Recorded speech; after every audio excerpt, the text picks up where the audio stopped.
This is the 6th video in the Fluent Validation series, and in it we're going to continue the journey and look at some numeric validations. Now we're going to turn our attention to some of these loan rules, specifically Rule 7, that the loan must be greater than 0, and Rule 8, that we've got a precision of 10 and 2. So these rules are going to be implemented here in our loan class, and I've gone ahead and gotten a few things set up. To review, we're using the Fluent Validation library.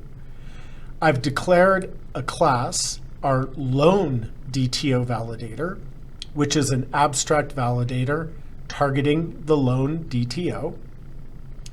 And this has a constructor, loan DTO validator, where we're going to put our rules. Now, I've also instantiated a singleton instance of the loan DTO validator, and in the makeLoan method, I am calling validator.validate and throw against the loan that's being passed in. So all that remains is for us to write the rules. Now, one thing we might consider doing is validating the Social Security number. So I think we could probably just grab that and bring it over and say that we have a rule here that customer Social Security number must be provided. So that's an easy rule to do. That's not really a numeric rule though. So now let's validate this amount. So we'll say Rule 4, and we're going to say obj.amount dot greater than, and we know that it needs to be greater than 0. So that should create a validation on the amount. So let's go ahead and run this and see if it's working. So we're going to choose 3 for making a loan, and it's going to fail, so I'll just put in an invalid Social Security number anyway. And for the loan amount, we'll do minus 25. Unable to make the loan. Validation failed. Amount must be greater than 0. That seems pretty good to me. Now, one of the nice things you can do if you want to improve these messages, again, remember we saw this in the last video, that we can say with message, and we can do something like this.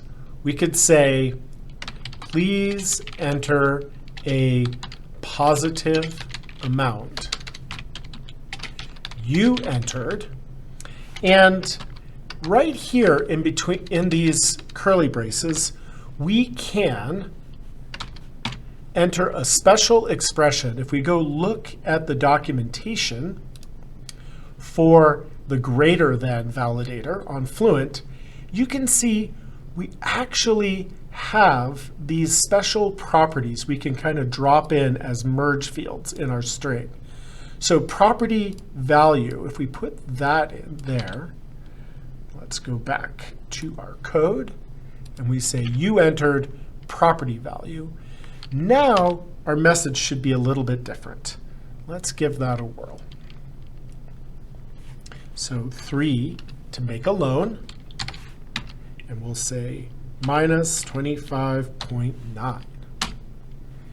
Please enter a positive amount. You entered negative 25.9. So that is really lovely. Sometimes the canned messages that you get from Fluent are perfectly fine.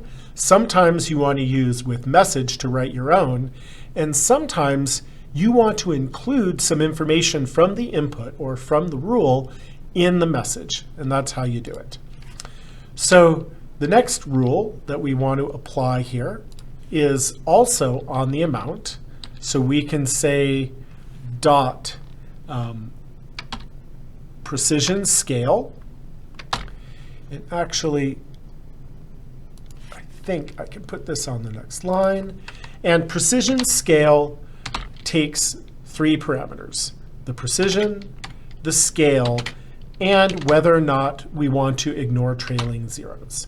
And I think we do not, we do want to ignore any trailing zeros. And then we can also say with message,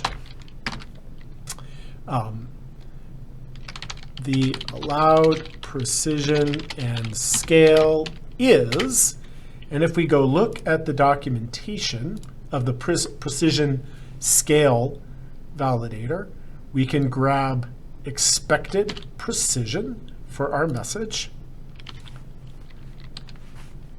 and we can grab expected scale.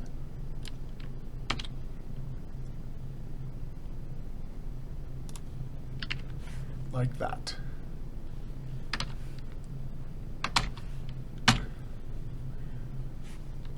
Yep. And I think that should do it. So let's go ahead and test it, see if it works. 3 to make a loan. There's our bad Social Security. So let's enter 500.3456. So unable to make the loan. The allowed precision and scale is 10.2. So look at that. It actually failed. And let's go ahead and see if we can actually get it to make a loan now. So we'll do 3 to make a loan. And I know we've got this person's SOCH that'll work. And we can enter an amount, say $250.15. And the loan was made. Let's look in our SQL and make sure, and there it is. We made yet another loan. Okay, so that pretty much completes our tour of the basic facilities of Fluent Validation. And just to review, everything we've been doing so far has been here in the loan system library. And that's why we've been able to test it through the loan system CLI.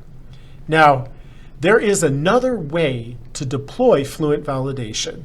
We can actually put it in here as a dependency in the loan system web service. And that's what we're going to look at in the next video.